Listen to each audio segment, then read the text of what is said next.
Halo, assalamualaikum. Selamat pagi ya untuk semuanya pelanggan.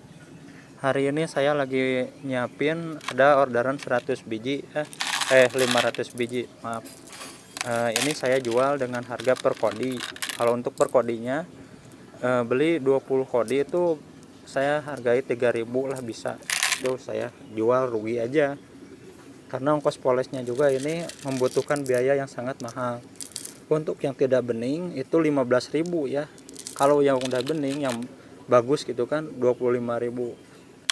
Saya jual 5.000. Kenapa? Karena saya mah banyak ya, buat apa batu aki kalau buat koleksi-koleksi tapi orang lain pengen gitu kan, pengen batu murah tapi bagus ya, di saya ada.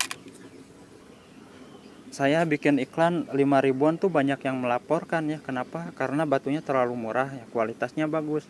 Saya mah jual aja gitu kan, kalau orangnya pengen gitu kan, ngapain disimpan-simpan juga. Cukup segitu aja, terima kasih. Wassalamualaikum warahmatullahi wabarakatuh.